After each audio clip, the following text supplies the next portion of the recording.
Brooke Chavez here with Star Watch Media, and we're at the Who's Your Papa Red Carpet Charity event benefiting the St. Jude Children's Research Hospital.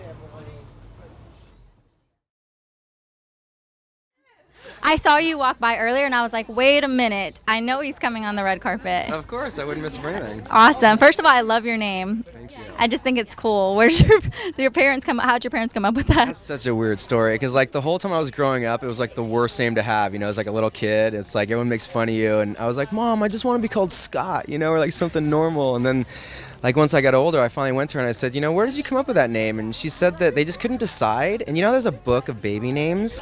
They went all the way through them and it was the last name in the book. And she said that was like the one that they decided on. So I think it's super cool. Yeah. And I think it fits you too. Thank you. Definitely very chic, sexy. Thank you. So you got your start as a snowboarder, obviously. Yes. How did you make that transition into, I know you went into acting and then now you're writing and producing and directing, but how did you go from the snowboarding to the acting?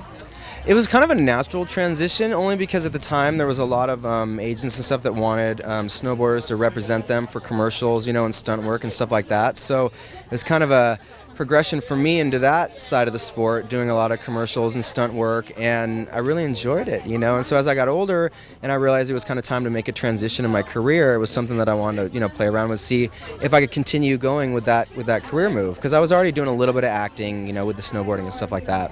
Right, shooting the promos and things like that. Yeah, exactly. And when you can do those stunts, but you can also act a little bit, they don't have to have you doubling another actor and stuff. So I started acting and got a couple parts where I wasn't just doing the stunts and said, this is something that, I think I could really enjoy and have fun with. Yeah, I have a little confession to make. Yeah. So I was telling my producer how I loved you on MTV's Undressed. Okay. Of course, I think all the girls did. But you know what? There are a lot of guys out there who can look hot and play that part or whatever, but you've actually been able to harness your creativity and write some pretty cool stuff and direct some pretty cool stuff. And what gives you the inspiration and motivation to do that? And you've done a lot of films already. I mean, they all seem a little bit, some darker than others. Yeah. Where does that come from? For me, I even though I was doing some acting and stuff, I never felt really comfortable doing it. It was something I really enjoyed doing, and I always saw myself being on the other side of the camera. So I was using a lot of those early films that I was acting in to gain experience, on what it takes to actually make a film. And so for me, it was just kind of a natural progression, creating stepping stones to try to figure out how I can carve a niche out for myself in the business, And so I was writing stuff that wasn't so edgy and so dark in the beginning, but it was a little more bigger budgeted stuff, And I figured that I needed to kind of make a splash in the industry, and go do something of my own and get it done and prove to people that I'm kind of a force to be reckoned with as a filmmaker. And so I wanted to move people emotionally, and I felt like dramatic subject matter would be a lot easier to do that with low budgets. If I had a lot of money, I might choose something a little bit different.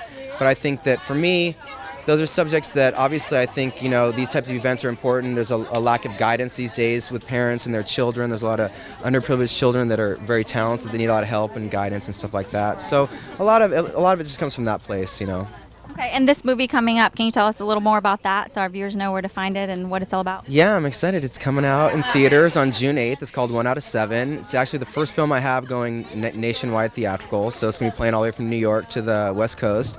And after that, it's going to be on video on demand on Time Warner Cable, which will be, I think, something like 60 million theaters.